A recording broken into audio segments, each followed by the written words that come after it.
Alright, I have a few things to get through today, and I got one piece of mail in here. That'll probably be the most mail I show most of the week here. I've gotten other things, but I don't really want to, other than any eBay stuff that I might get here. And this is not really easily read postmark here. I think it says Denver, but I'm not sure. It looks like something Den. Maybe it's Camden. I don't know. Maybe it's Camden, New Jersey. I can't really read that. But anyway, regardless of what that is, it's a very unique and unusual item that I got signed here. It's got damage to the back of it, so you may know already what this kind of item is here. And then it's just in the piece of paper that I used to protect it here. This piece of paper I found, and with somebody stamped a crown on it, and I found that somewhere. I just went ahead and used that. I've had this for an insanely long time in my collection. I want to say since probably somewhere between 2015 and probably 2018 I got this. That would be my guess. And this was from an eBay seller in Venezuela. And I got this ancient card or sticker, or what do you want to call it here. I'll just double check something here. There's something on the front there, whether that was there before. I'll just double check that that's not part of the, okay, that's good. But this is none other than, I don't know how to pronounce the name there, but this is Jim Dorsey. Now, I don't remember if I had bought two of those or one of those or sent one and never came back or what happened. But I had this beat up Jim Dorsey, and I said, Mr. Dorsey, I've had this in my collection for a very long time, if that's exactly how that's spelled. A lot of these had typos and misspellings. So I think that's kind of neat. I don't know if you can see that there, but kind of has that Mariners look to the uniform there. I think he was just a very quick, short time, major leaguer with maybe one of those like multiplayer cards back in the early 80s. And I want to say this is from 83. I don't know. I think this is somewhere between 85 and 87 if I'm not mistaken. I just don't remember. It could be from the early 80s. Again, I just don't really remember when this card came out, or this actually album picture that you paste into the album. And that's really a fun get to have there. If you don't have Jim Dorsey, I don't know what that's worth or how easy it is to get, because I bought that direct from a Venezuela seller. Now Venezuela is kind of blocked off, but a lot of people got stuff from there. So, and I was getting Venezuelan stickers on COMC for like not even $1 at one point. Some of the 70s ones. I was just picking random cards. Commons. The Bobby Wine one I got, unfortunately it fell onto a plate with grease or something and it blurred the autograph, and I may never able to replicate it again, so it just looks like a Bobby Wine blob on there. It just adds to the authenticity of the card. And then this is kind of funny here. I found this, Yesterday's Junk is Tomorrow's Antiques. Actually, my aunt wrote that back in like 79, in September of 79, and that was a newspaper article that she wrote. And it was just kind of interesting talking about authenticity. And it was mostly talking about, clocks and furniture and all, the traditional antiques there. But they were talking about, well-meaning people overestimate the age of most possessions, so it's actually not as old as they thought it was, even back then. And then talking about stories of like people who owned it and all the kind of lore that goes with that. And the next person that has been enticed by all this interesting, kind of history of the item, then they have nothing to go on, because if they item gets passed from seller to person with a great story, and I saw this firsthand. Some guy bought this crazy expensive $800 item because it was supposedly found in a barn, and then if he basically had to write a paper or report on it, he would not be able to tell which barn it was. He doesn't have any documents to prove it was sitting in the barn for 70 years, and basically, so essentially he spent $800 on a $100 item. It's a $700 loss, but as long as he enjoyed the item and got, to him $800 of value out of it, it was just, was just mind-boggling that somebody would pay hundreds and hundreds of dollars more because there was kind of an unprovable story attached to that. So I just thought that was kind of fun there. And then, again, the internet is full of lots of all kinds of unprovable stories. Just one person and then they run with it. And then all of these other YouTubers make these videos here with only half the information. It's just amazing how many stories from a couple years ago, these big YouTube channels, and these stories are being shoved around as as fireworks in the comments section. But I was able to come across another missing binder and added some more pictures to my television binder here, the public broadcasting PBS type binder here, and I'll show you those. I'm still cleaning out just insane amounts of paper. I don't know what to do. I don't know what to do. I don't know if that article is a duplicate, because I don't like to keep duplicates of things here. But I found, where is this here? I found this picture of Bob Vila. Bob Vila is the handyman, or the hands-on guide for This Old House. Premieres this fall on public television. The 39-part series promises to be a must for do-it-yourselfers, as Vila demonstrates step-by-step how to restore the original charm and character of aging, neglected structure. And I want to say that this is from the beginning of This Old House, and that actually does have a little more value than I paid for it. Again, these things, I was happy to get them at the $10 benchmark, and so many pictures that I passed on that were only $10 that are not $10 now. And then there's a couple other interesting ones here.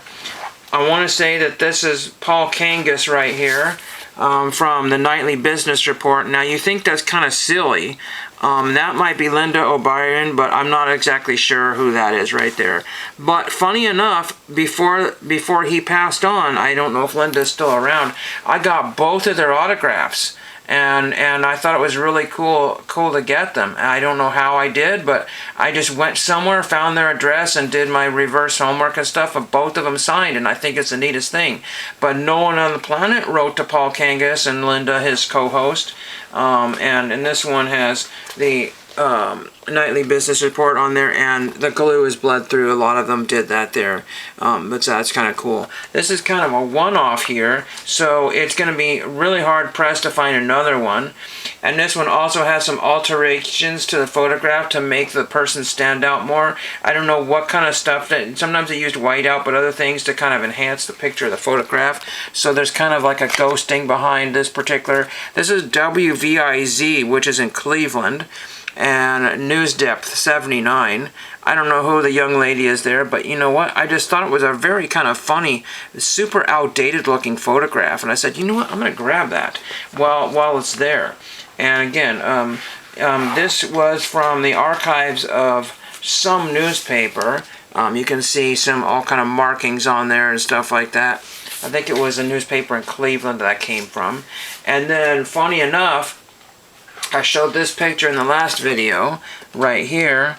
Turns out I have another one of those, but it's different. It's got the information on the back right here, and then it also has the picture on front without the television logo on it. So I think that's kind of cool. They're showing the different, I guess, the heights of the hosts of 321 Contact versus a penguin there. I just thought that was a fun picture there. And that's one of those I didn't mind. I got an extra one, but they've never been in the same binder together next to each other. These binders just get so incredibly massive. This one here, it used to be my miscellaneous binder, and it still is. It's filled with all kinds of autographs and photographs, 8x10s that I got, autographed by people. Some of them are email successes. There's a lot of them are, and we don't need to go through that. But there's a lot of news people in here that do not fit in that particular binder right there. But I think, other than maybe one more picture, and it might, I framed a couple pictures. Some of those pictures that I've since framed might actually go back into the pages because I've had some damages to pictures outside of the frames. Maybe I'll show you a couple more if I can get them out of here. And my binder unfortunately had an issue, so a lot of the pages kind of goofed up there. I got it kind of fixed here. I showed you one of these last time, and then there is another one of that young lady in front of a camera there just posing for that, the NBC color camera. I don't know exactly what I paid for that, but it was not much at all. And then this one here, again, I used to buy lots of autographs, which I thought I was paying up for at times. And now some of these things are $50 each. Every photograph is going to be $50 each. So this one here is, I don't know if I gotta remember his name here. Oh my gosh. Oh man, I don't remember his name here. But he's a famous news guy, and on an ancient CBS television news picture there. And more than likely it's a legit photograph. And again, I cannot remember his name right now. It's not Mike Wallace. It is Norman... Oh, I don't know. Oh, no, Douglas Edwards. That's right.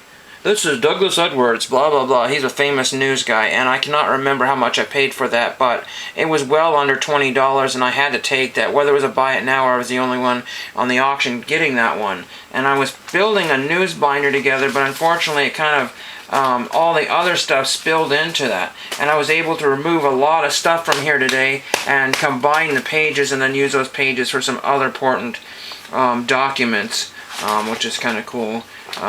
Get that one put back in there. I'll show you a couple other ones. This is a way old one. Will this guy sign anymore? I don't know. To Henry, thanks for watching on my best Brian Williams when he was on NBC News. I thought it was really cool. Other people promised me autographs saying, we'll look into it, or we got one on the works to you and whatever, and it never happened. Never happened.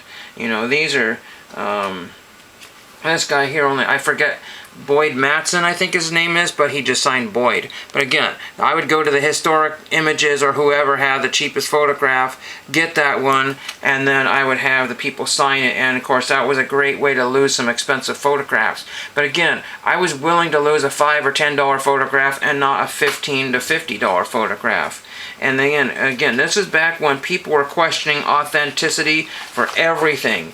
Every little thing. This one was auction, but again, have you seen Connie Chung sign any autographs in the last 20 years? Probably not.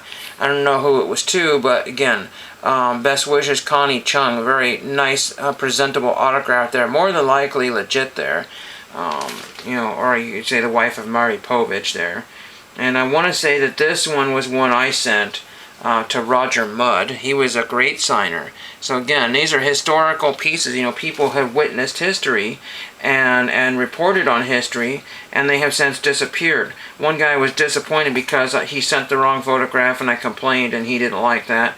But again, and a lot of these were signed to other people, and back then I learned that that added more authenticity. More than likely, this one here, I was doing a test here, and I was able to remove the person's inscription there. And unfortunately, tons and tons, a good fraction of eBay is missing inscriptions there. If you know how to remove that, don't tell everybody. But I was doing it as a test because it was the right type of pen. Other pictures I just grabbed because I just thought they were cool. There's a Hugh Downs one I can't get to. And pictures here, this is when you could get pictures for $1. Just, you didn't have to pay $5 for shipping or something. But there's Jane Pauley and what's his name? Tom Brokaw. Now, I know somebody who's related to him down the street here, but Tom Brokaw does not sign anymore, as far as I know. And then there is Brian you know what I mean, the guy from the Today Show. I think he's still alive, but I cannot get any of these people to sign. But these are great media pictures from the old days. Now again, these things are $20 and up for each one of those things. But these were in everybody's scratch and dent and miscellaneous, you know, section. This would be a great one, but again, this was probably a cue card for television on air, and then they would just overlay whatever they needed to say here, the Today Show or something, Jane Pauley and blah blah blah, you know, or you know, NBC update or whatever, you know, news update. I'll just show you a couple other things here. I don't want to get too long here. And again, sometimes I will know, these are kind of cool. I don't know why I grabbed them, but again, I found vendors that were $1 each. You can still find a few, but you have to just take whatever. This was some sort of documentary or something, or movie called Pacific Vibrations, and I thought it was kind of cool. And I don't have the complete lobby card set, or photographs still set. I don't know how many are in there. Could be 50 of them in there. And then there's another one, just, you know, of a beautiful Hawaii right there. I thought that was kind of fun. Another one from Pacific Vibrations. I don't know, some guy giving a peace sign or something like that. This came out in like 70 or something like that. I really don't remember. And then another one, somebody just kind of looking off in the distance there. Again, I just thought that was kind of fun to get a bunch from the same thing if I ever finish those off. It might be fun to see if I can track down that film and see what that was all about. But, you know, some of my YouTubers will be kind of think that's cool. It's all about surfing, I guess. Kind of neat there. Again, it just kind of, it was my kind of fun back then, you know, because I had like to have fun on $1. And you know, I miss all those sellers that were blowing out all their photographs for $1. And it got me to get back to other things. That's why I did sports cards so much, because I got kind of stuck to where I couldn't get anything. Everything is shot up in price, and now everything is just kind of, I don't know. So that is it for today. I'm just double checking the binder and making sure there's nothing else here. And there's some wacky packages got in there. Here's something from the National. The National Atlanta 92. Isn't that crazy? It's like a box topper or something like that with a perforated edge there. I don't know exactly what it is here. And it's got Bagwell and Knobloch. But Hollow Prison, 1991 Rookies of the Year, limited edition, 250,000 sets of each player, 5,000 numbered copies, and 500 autographed cards of each. And again, I don't know how many of this promotional card is out there. But again, the National, Atlanta. How cool is that? Fun times there, and thank you for watching.